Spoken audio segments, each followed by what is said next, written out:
You've been seeking answers from every dermatologist, doctor, and all over the internet, wondering what on earth this unbearable skin issue is. You know something's up, and you've been suffering and silenced for far too long. This podcast is going to bring awareness to the brutal reality that is topical steroid addiction and withdrawal syndrome. It will give you practical mental and physical tips to help you along your journey and provide you the strength you need to push through each day. You'll hear from real people battling this illness, as well as experts in the field, and I'm also going to share with you what's happening as I battle and conquer TSW. You are not alone, you're not crazy, and you will heal. If there's one thing I know, it's that anyone going through this hell is a warrior. My name is Jennifer Powers, and I welcome you to TSW Journey to Healing.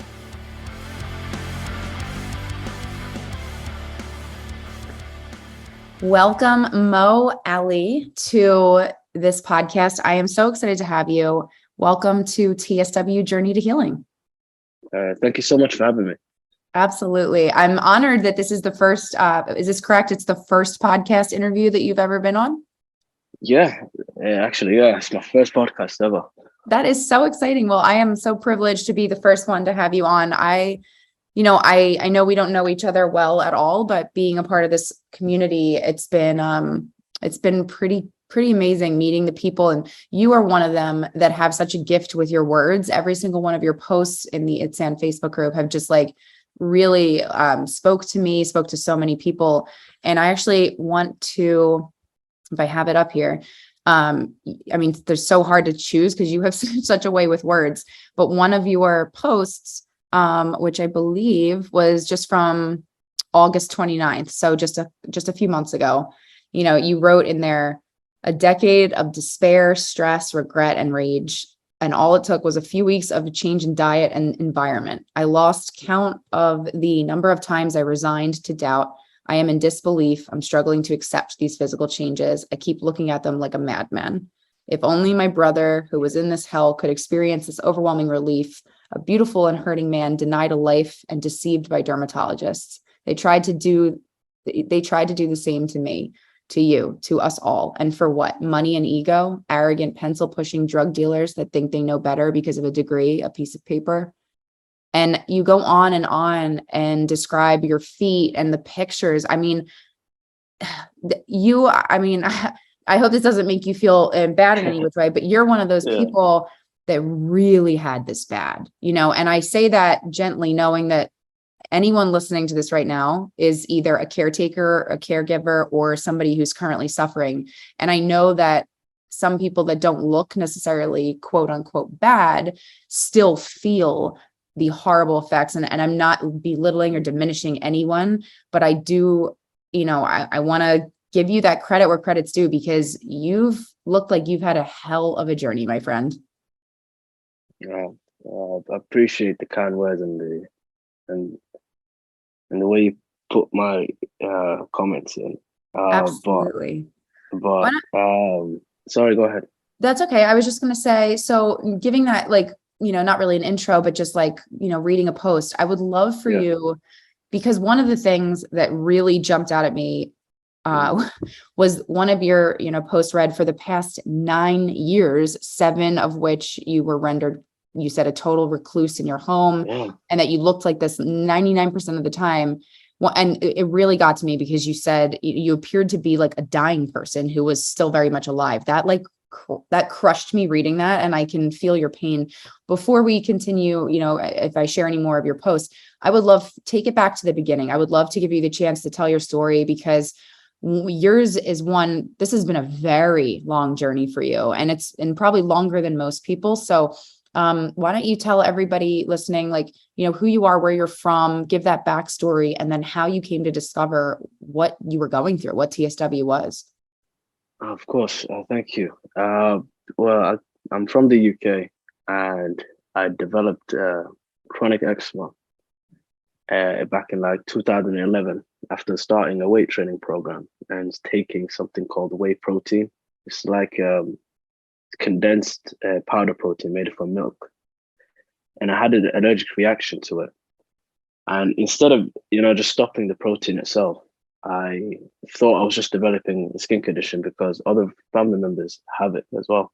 So I went to the GP, which is like the local physician, family physician, and they prescribed me steroids, and they said that this condition I have is hereditary and it's incurable, and so it's something that I just have to live with. And I eventually started getting used to the steroids, and they started prescribing me stronger and stronger steroids.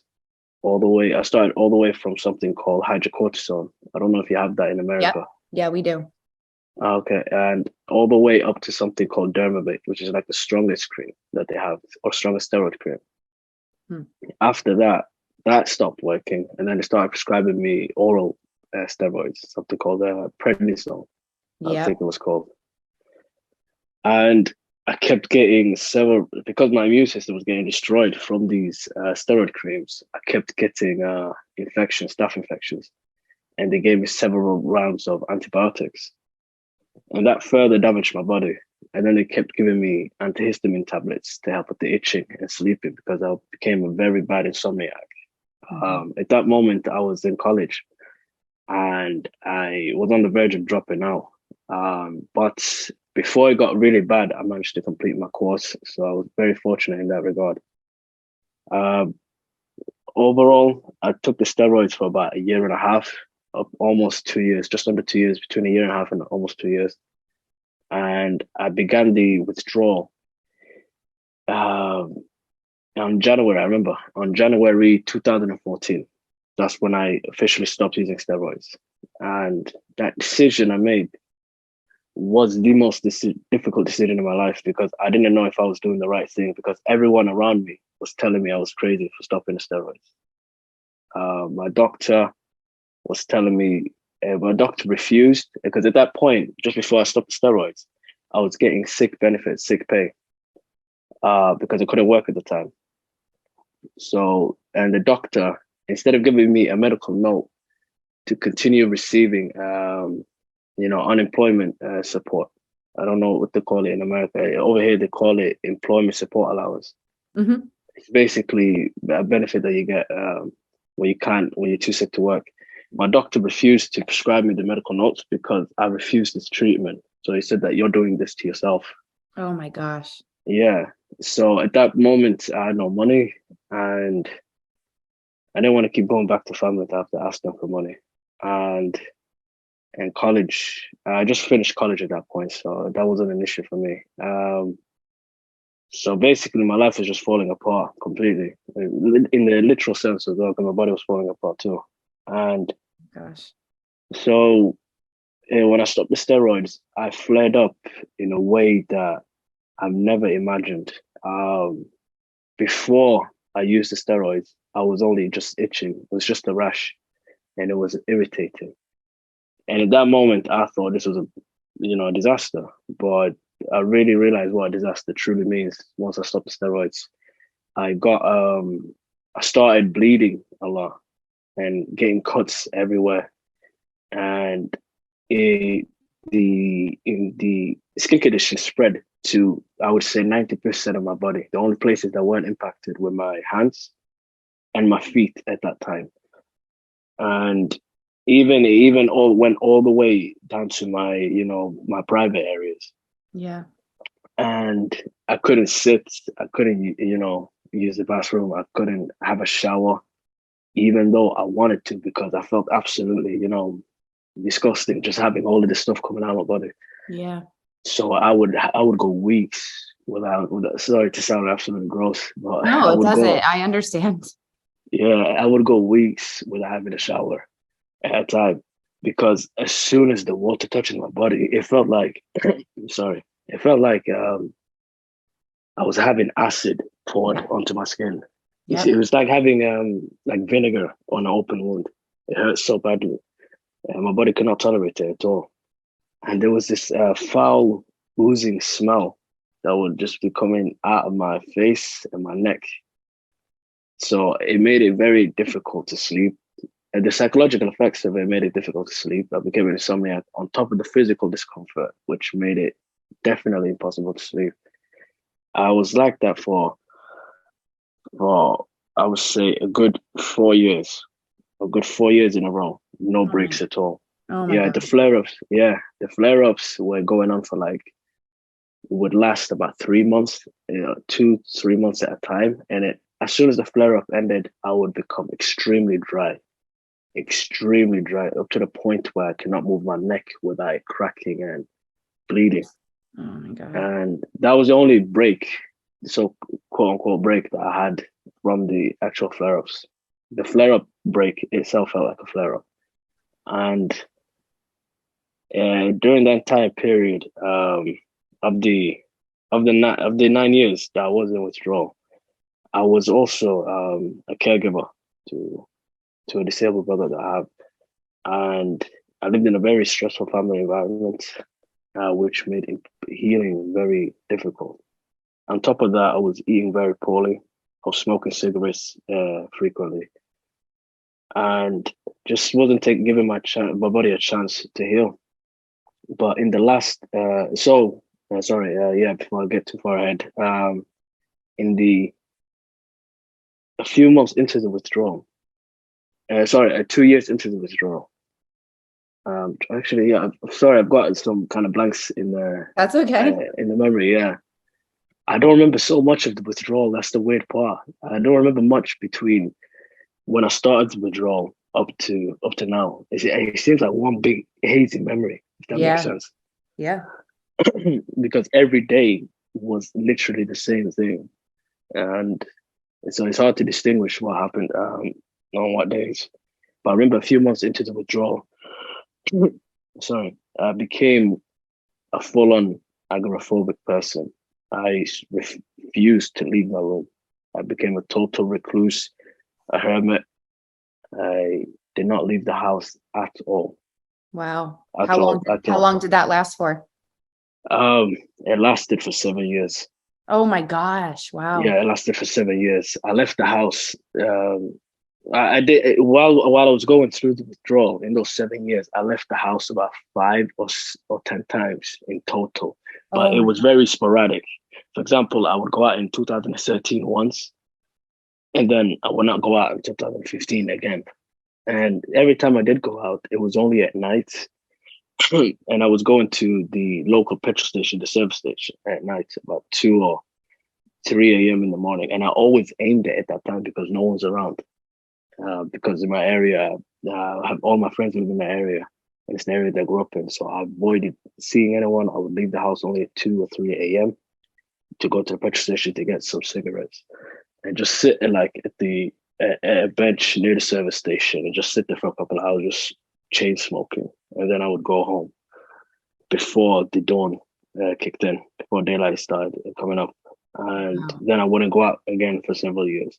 Wow. And it got to the point where I started to sound like an absolutely crazy person. It got to the point where I convinced, because I was so ashamed of my situation and I felt so insecure, I convinced my family to tell people if they ask, my friends, if they ask for me, or any people that know me in the area, and other distant relatives, external family members. I would tell my mom and my sisters to let them know that I'm abroad, that I went out of the country, that I went back home to Somalia, or that I went back to my other place in Sweden, and I was just staying there. But in reality, I was hiding in the neighborhood. I was very much here. Did your family stick with that story? Did they actually tell people that? They stick to that story. Because I insisted. That it was the only way for me to cope, because I couldn't. Sorry. What did your family think about you going through this condition? We were at loggerheads for a very long time. They were in disagreement with me taking this withdrawal route. They were adamant that I should go back to the doctor and take the medicine and listen to the experts. And what was the reason? You said you were on them for 1.5 to 2 years, and then you decided to stop. Was there a reason? Did you know what was going to happen? Or did you decide, I just don't want to take these drugs anymore. I feel like I want to give my body a break. What was it that made you stop? Two things made me stop, but the second thing is what made me, firm in my decision to stop. The first thing that that pushed me towards the direction of stopping was the fact that I was getting much, much worse. The eczema was spreading, and this wasn't even eczema anymore. This was like, Right. this was bleeding and burning. It was not normal eczema that I've seen in my, for example, my older late brother who had it, and my niece or other family members that I've seen with any skin condition. This was not a normal skin condition, and I knew it had something to do with these steroids.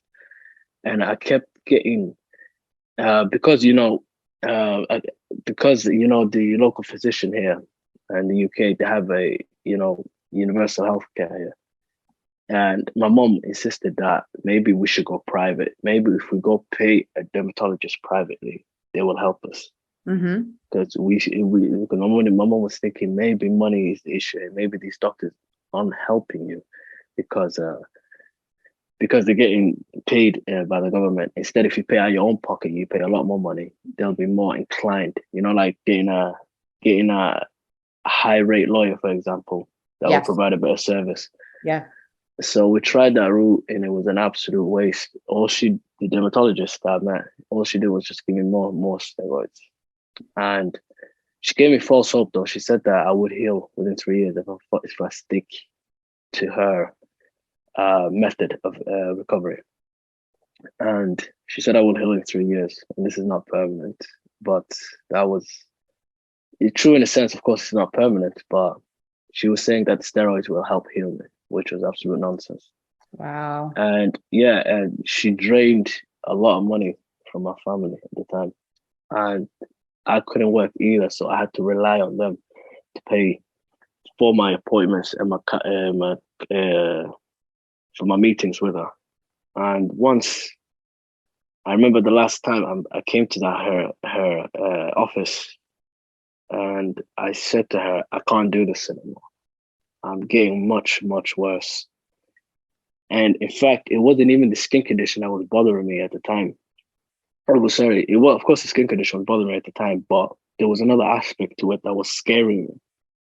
I began to have very, very rage-filled, violent thoughts.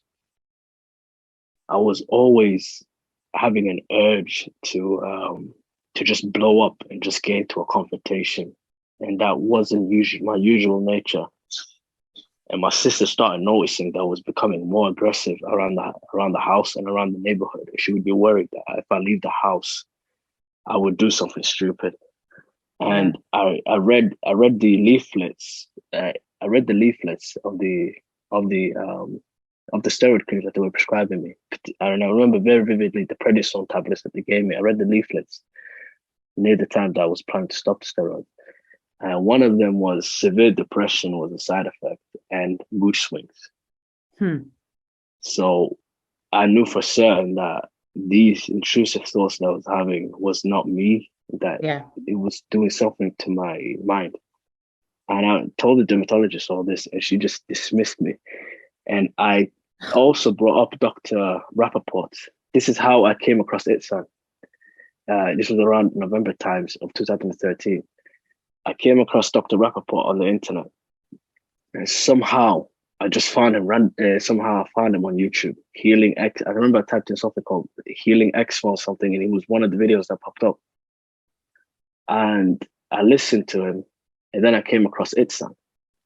And that's when the idea got planted into my head. And then I went to my dermatologist in that same appointment where I was telling him I'm having very violent thoughts, I'm feeling depressed, I'm having mood swings. I don't know what the hell is going on.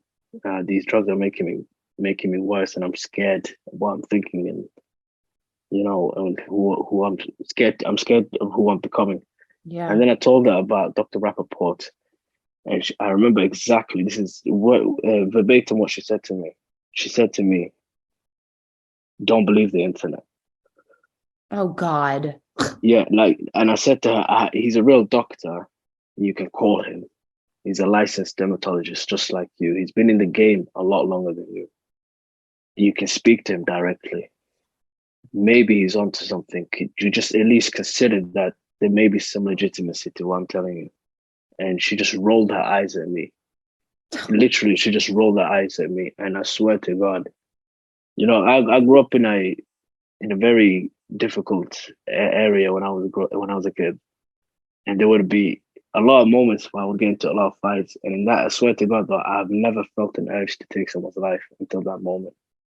She Yeah. just, it was like a spit in my face. Yeah. I, And I, I, you're sitting there in front of her, looking the way you do, feeling so desperate, telling her like at that yeah, point, a doctor, it makes you question why that person ever became a doctor in the first place, because you're supposed to offer, like what Dr. Rappaport says is, I may not have a cure, but I'm there to give all my support and lift you up when you're down and help. And that's somebody that should be a doctor. That's somebody who really genuinely cares and wants to help. This woman yeah, dismissing you is like the most cruel thing. And it's enough to make anybody want to rage out, because you're crying out for help to the only person that you know, right? Like a doctor is supposed to help you and listen to you and hear you. That's just yeah, devastating. I completely understand and validate why you would feel the way you felt. yeah. It wasn't in that moment when she rolled her eyes at me. I just had flashbacks to all them years, all the months, because at that point it was only about 18 months since I was on the steroids, and I kept reflecting in that moment, having flashbacks to seeing my mom cry, how my health was deteriorating, and watching my family worry themselves to death, and my life just falling apart, and then to just have her roll her eyes at me like that means absolutely nothing. That really upset me, and I remember I just walked out of the office. I didn't even while she was talking to me, I just walked out of the office because I was worried I was gonna do or say something Yeah. that I shouldn't do. So I just left the office and never came back. And Oh, yeah, she's the one that, by the way, refused to give me the medical note for me to get sick benefits, to continue receiving money while I'm off work. that is so. And yeah, I went home, and then about a few weeks later, around this late December times, I was planning to stop steroids, and in January, I officially stopped. And then I joined the ITSAN forum. Back then, it was not on Facebook. They had their own website, and I was a member there, and that's when I started. And then in 2020, 7 years into the withdrawal, was the first time I proper left the house. When I mean proper, I mean I actually went out and started doing normal activities instead of just sneaking out to the petrol station to get cigarettes. Wow. I left the house and I immediately enrolled in a local community college and started a business access course. And then a year later, I started university to do an accounting course, which I'm on right now. But I had to take a gap year. I took a gap year this year from university Okay. to focus on recovery. But yeah, the last 3 years were the only 3 years that I've actually left the house. I would say 1 year, to be honest. I've only left the house for 1 year because the last 2 years it was either the pandemic that kept me home, Right. and the skin condition kept me home this year. So I only left the house really 1 year out of the last 9 years. So can I ask, Mo, how old are you right now? Right now, I just turned 29. You just turned 29. So this kind of started Yeah. back when you were what, 21, 22? It's 2011. I would say 2011. I was 18. Yeah. That's when I started developing the skin condition. Oh, right. Okay. And that's when you started the steroids and all Yeah, that. yeah. Okay. Wow. This has been a decade of your life.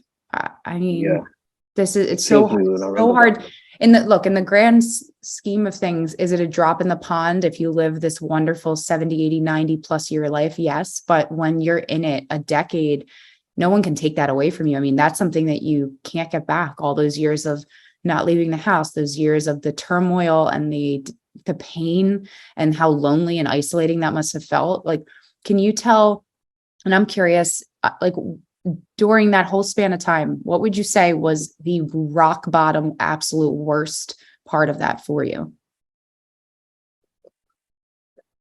I would say I felt, unsurprisingly, of course, very suicidal.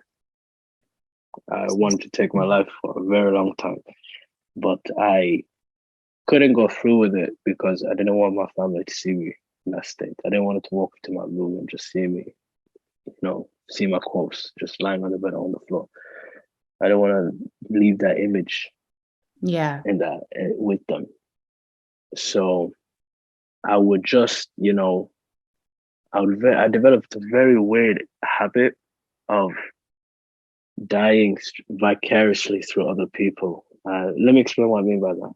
I would watch YouTube videos on the topic of euthanasia. Wow.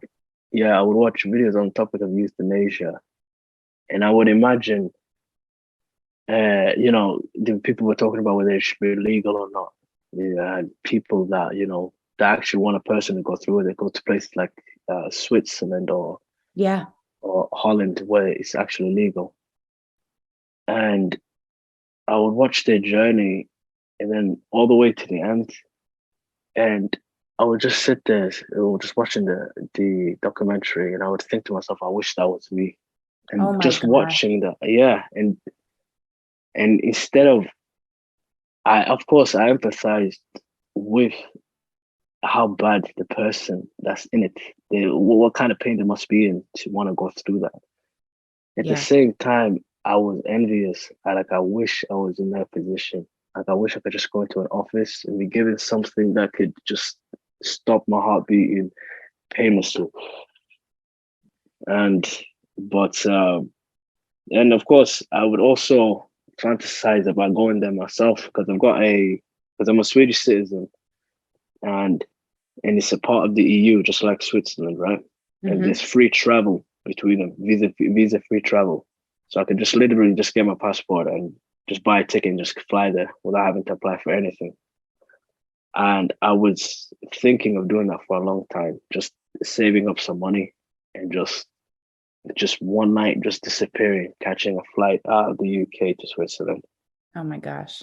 Yeah, but I never ever ever actually went through with it because in 2013, just before 2 months before I stopped the steroids in October, I had an older brother who had severe chronic eczema, and he passed away at the age of 25 in October 2013, 2 months before I started the withdrawal.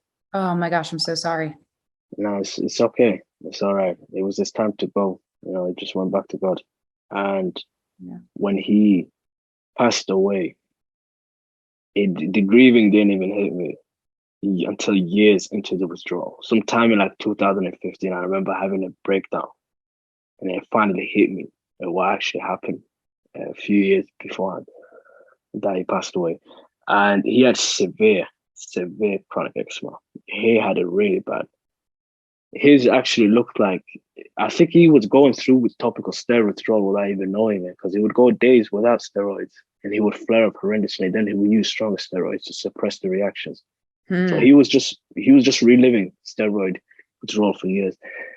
And I remember when he passed away, and then I became sick immediately. My mom lost basically two sons at the same time. One's gone, but one's still in the house. You get me? And he decaying right in front of her, while my brother was decaying in the ground. And I could not go through with, topping myself, ending myself, and putting her through that. Yeah. So I just kept basically taking it day by day and just looking forward to sleep. I saw sleep as a coping mechanism. So I would sleep as often as possible. And I would eat junk food and smoke cigarettes, just, get that dopamine hit.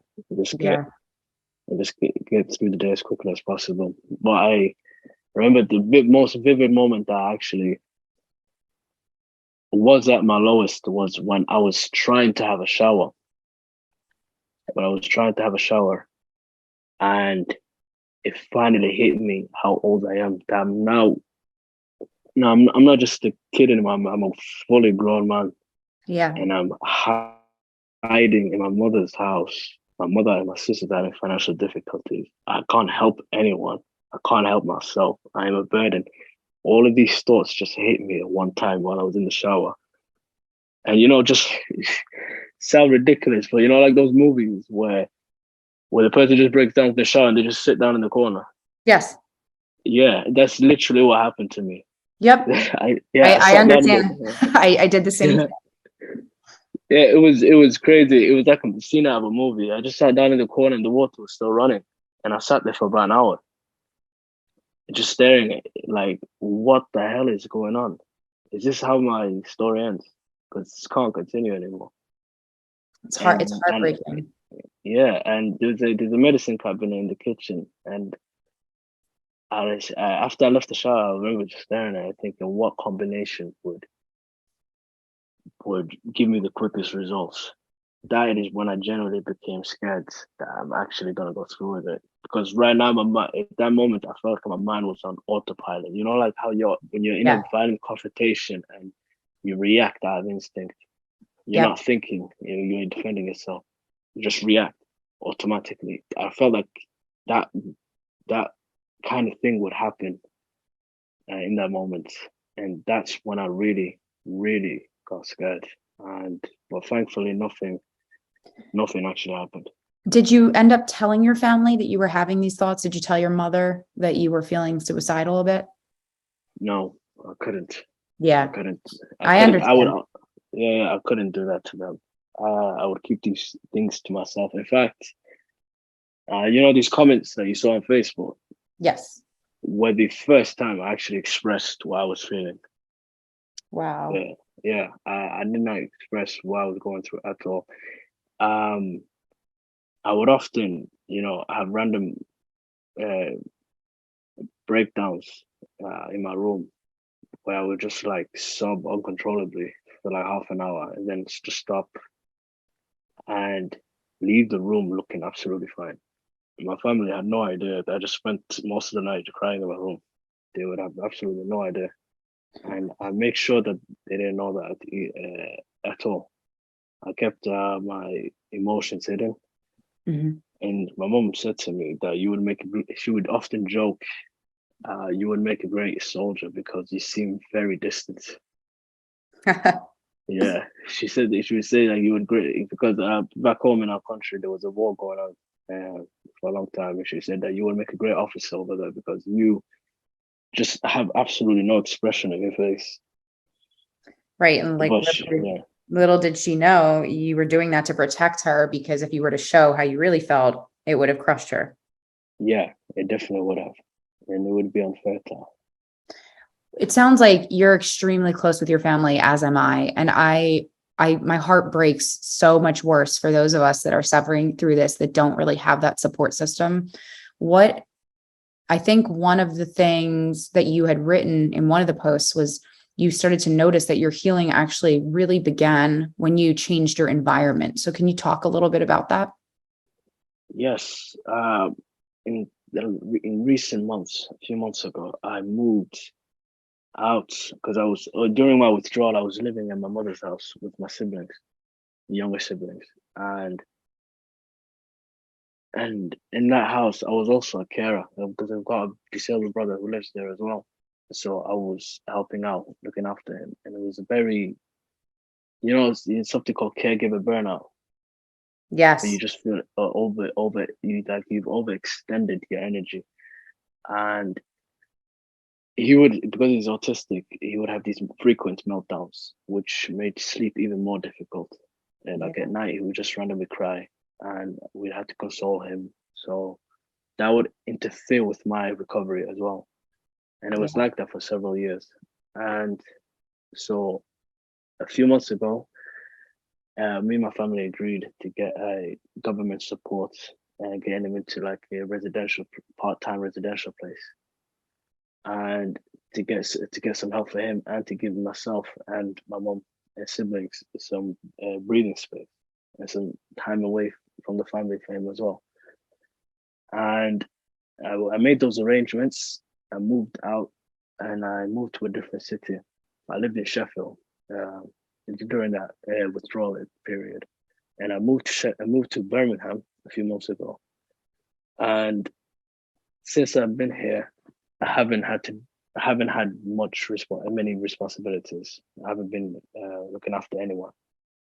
Mhm. Uh, that alone brought a great sense of mental relief. that I don't have to be interrupted at night.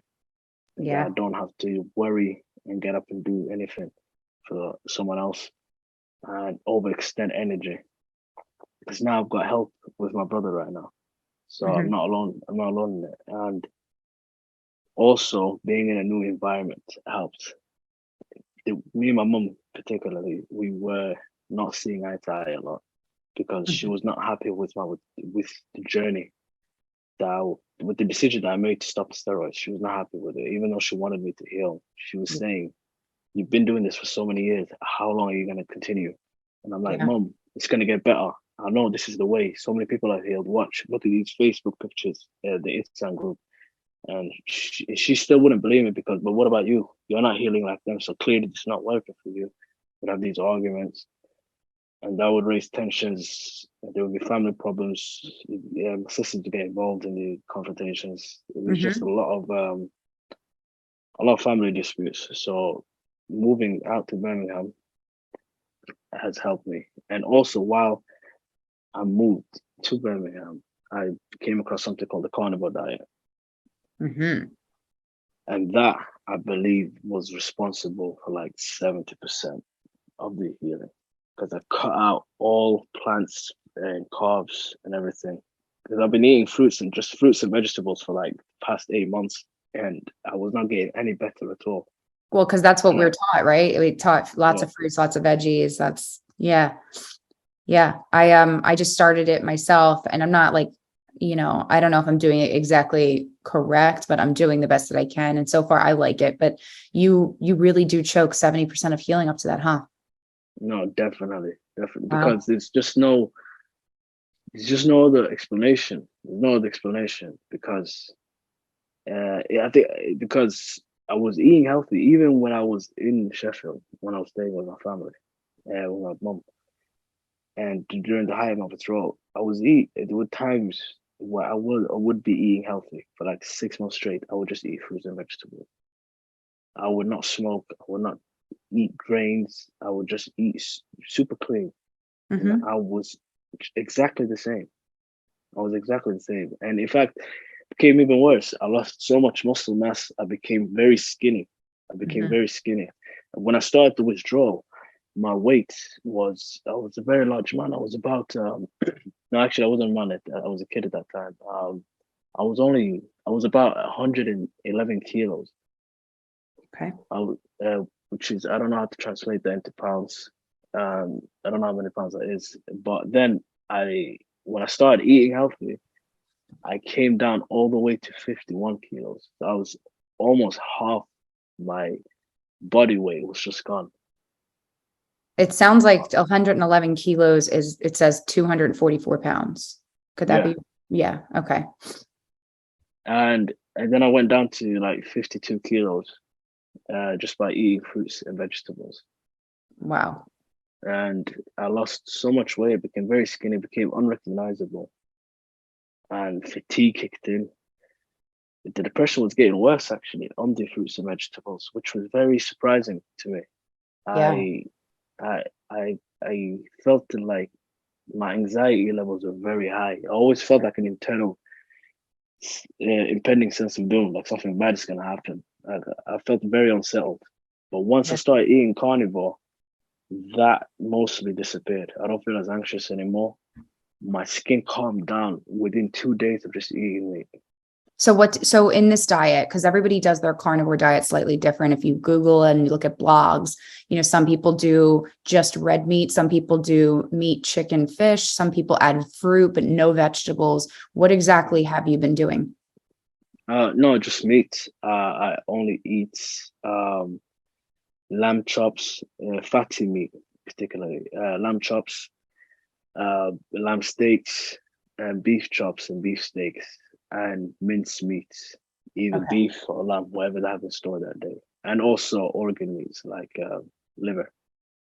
That right there is what that keeps coming up for me. When I watch people that are, carnivore diet experts, they swear that the organ meats, especially, the liver, sometimes the heart or other organs, they swear that that is the most healing food that we can be eating. And it doesn't sound very appetizing for most of us, but Yeah. You know, how did you, had you ever had that before until this? And if so, like, what's your experience like?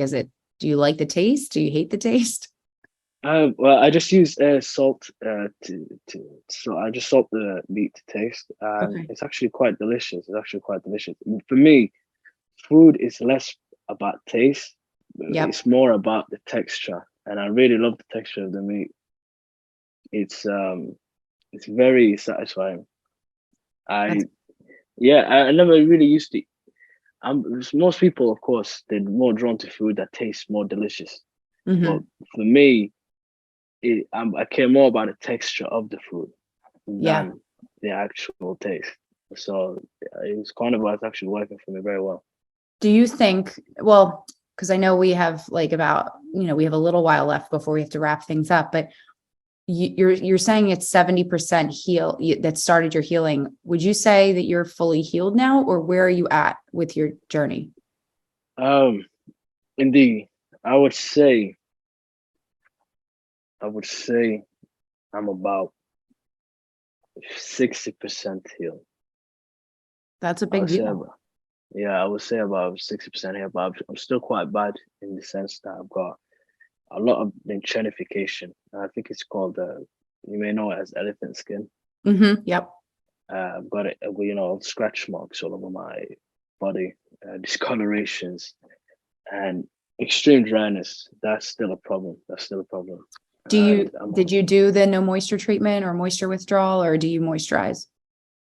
I've been doing the moisture withdrawal for years, but of course, that was to no avail because of my environment and lifestyle, which Hmm. was not conducive to my healing. But I am a firm believer in the moisturizer withdrawal, no moisture therapy method. I absolutely agree with that, and I am doing that currently.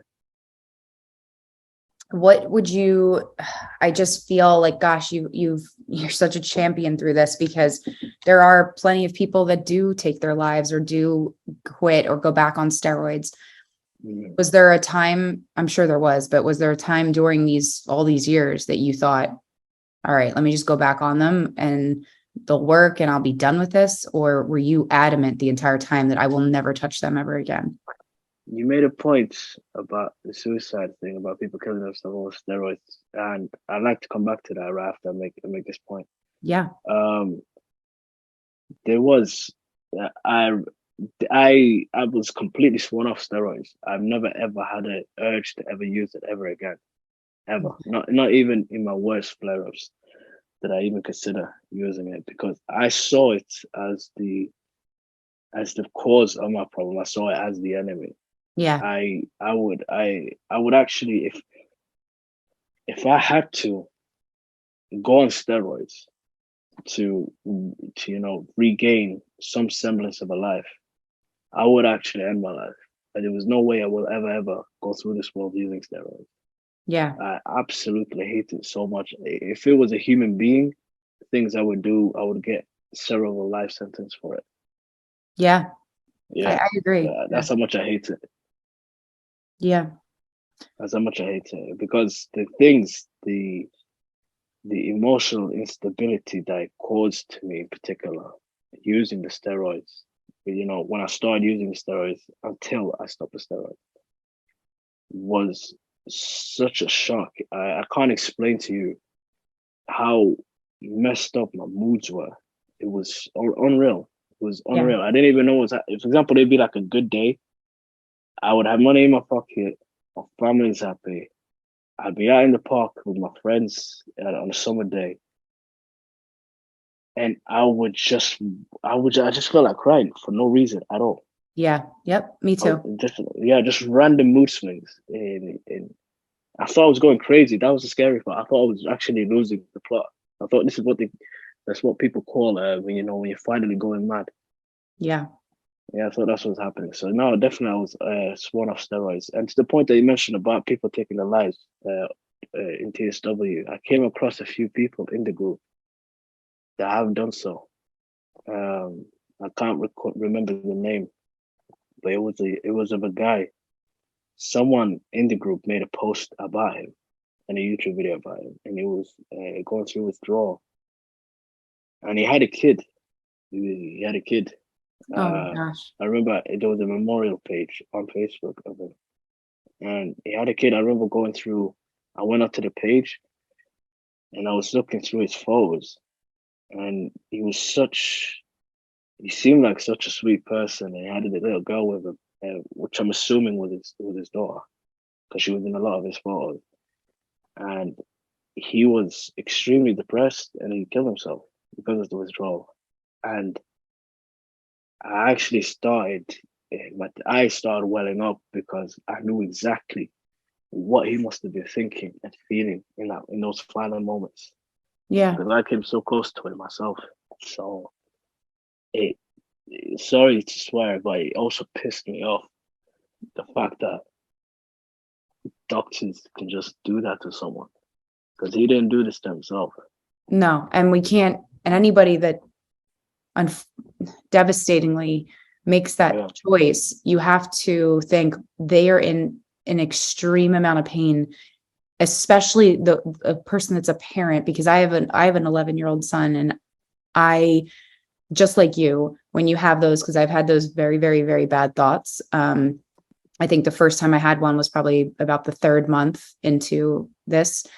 And I remember exactly where I was, with ice packs all over my body, sitting on my couch, naked, with towels on the couch because I was bleeding. And I was like, this is not, if this is life, I don't want to live life like this. But the thought of leaving my little boy, my mother, my family, I couldn't do it. So for this man to do that, and all those other people to be able to do that, it does make you angry, because this was preventable. This didn't have to happen. And it's literally, we need, this is why I'm doing the show. And this is why, you're doing what you're doing, and you're being strong and continuing to heal. We need to show people that this isn't a life sentence. This doesn't mean the world has to stop, or you have to end your life, but it's literally a tragedy beyond any, and people that don't go through this, they have no idea. Like this I still am a very sane, level-headed, intelligent person that never, ever, and I have a very strong faith. Never in my life would I have ever thought that I'd even have a thought about suicide. And then, you have to go through something like this.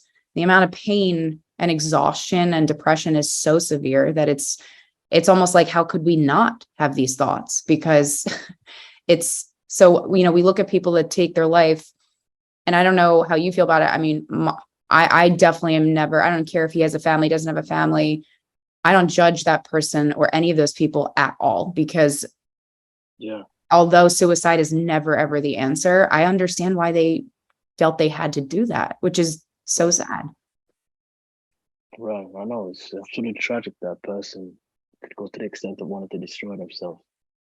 It also, when you hear people taking their life in our support group, in our community, I don't know about you, but I felt like the first thing I think is, oh my gosh, how sad. I'm so devastated to hear this. And because I understand it. And the second thought is, it can scare you a little bit, because you're thinking, sometimes your thoughts get away with you, and you're like, well, if it got that bad for them, is it going to get that bad for me? Am I going to ever heal? Am I going to be able to live my normal life again? Am I ever going to have a time go by where I'm not thinking about doing what they just did? Like, it can, support groups can be interesting, because, and for me, the good absolutely outweighs the bad, because it has saved me countless times, in the sense that when I'm feeling incredibly alone, even though my friends and family are incredible and supportive, they don't understand. So it's like people like you and I, we turn to this group, and we turn to each other, and we can feel really understood and feel heard. And that is huge, absolutely huge. Absolutely. But it's also, then you see, I remember seeing one of your stories early on, and seeing there was a few others where they were, 4, 5, 6, 7 years in. And in my head, I think a lot of us try to control, even though we have no control over this, and everybody's course and path is different. But when you see those people that are like yourself, that have suffered for years and years and years, and then, it's like, it's really scary. right? And for somebody like me, you know, I'm almost a year into this, and Yeah. I remember seeing people that were like 4 months, 6 months, they were healed. And I thought, I kept holding on to that, being like, okay, just one more month, and I'm going to be, you know, I would tell myself these stories and always disappoint myself. And to the point where I finally said, I have to stop trying to control something that I actually have no idea. I don't know how long this is going to be, but I know that even if it is a few years, it's going to be a few years of my life that I see how strong of a person I really am. And then I will have a good life again. Like I will, and I'll try my best to have a good life while I'm in this mess of a situation. But to continue to persevere, that's a choice that's not even, it's a choice that I have to make. It's really not even a choice. It's just a requirement to stay alive and and to be alive for the people that I love, and then this community, right? You're doing this also for yourself and your family, but you're also doing it to prove a point that no, this is not, you already damaged enough of me. You're not taking my life too. Exactly. That is absolutely true. It'd be very sad and tragic to let them win. Absolutely. You know, they could just carry on with their lives, continue receiving their high salary from their high paying careers, just living life. Wow, I end mine. The best revenge would be is to create a life that's greater than theirs. Absolutely. Yeah. Absolutely. So yeah. Absolutely. You are such an incredible, powerful presence and just such a massive inspiration to me. And I know to so many in our community. I know we have only a couple minutes. What would be, I always love to end it and say, you know, what would be the best advice that you would give to someone that's either A, just about to start their journey and they know what they're looking at, or B, somebody that's been in it for a long time that's feeling like quitting, or that it's, you know, they're just really down in the dumps. What would your best advice be? Well, first of all, thank you so much for your kind words. It really means a lot to know that I've had such a positive impact on you and other people. It's really uplifts my spirits. And to your question, I would say um, that nothing is permanent, good or bad. Nothing is permanent, and find coping mechanisms to get through this, and see sleep as a time machine. I I use love sleep that. as a time. Yeah, I use sleep as a time machine. Yeah, every time I close my eyes and then I open my eyes, 12 hours have passed, so I'm 12 hours closer to this is the life that I'm dreaming of in my head. And also do not hold things in, because I believe I would have healed a lot sooner if I spoke about the way I felt to people around me. That's interesting. Yeah, That's a very good point. yeah. Burying things in can really, because you can't distinguish who's controlling your thoughts when you keep so many thoughts in, if that makes sense. Yeah. You need good counsel around you, someone to express yourself to, and then share their opinion with you and provide comfort. Because when I came to Birmingham, my sister who provided me the space to heal, once I started talking to her after I started making a Facebook post, I started to feel a lot better. And I Mm. believe mentally, if I started doing that a lot sooner, I would have been in a better place. So it's important to talk to people, to not hide. People do care, Yeah. and that you weren't born with this condition, and you won't die with it either. That is really incredibly powerful. I am so grateful for this time that we got to share with you and to hear a lot of more of your story from your own words. I hope this was a positive experience for you, because I agree, you know, voicing and sharing your story, even just saying it out loud, there's healing in that. There's healing in opening up, getting vulnerable, and just being your authentic self. I mean, I'm a big believer that your thoughts become things, and it's very what you speak over your life becomes your life. And so sharing your story like this, number one, it helps you feel like people really do care. They want to hear it. They want to listen to it. Number two, it really reaffirms how resilient and strong you are to be going through this incredibly hard thing, which I personally don't know if there are many other more difficult things to go through in this category when it comes to medicine and the effects that it can have on people. I really don't know many other more tragic and horrific things.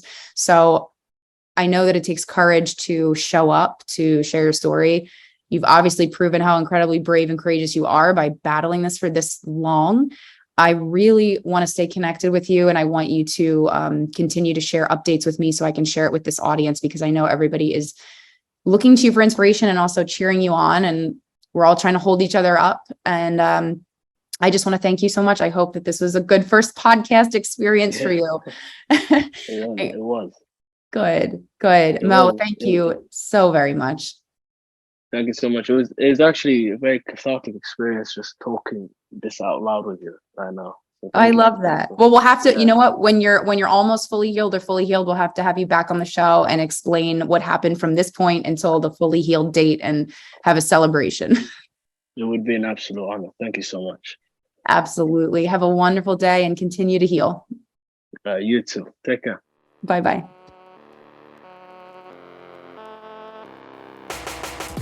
Thanks for listening. Please remember to subscribe and leave feedback. With your help, we can spread awareness together. So please share the show with anyone you know who may be struggling with a medical condition and using steroids to treat it. And be sure to check out the blog for helpful resources to aid you along your TSW journey at tswjourneytohealing.com.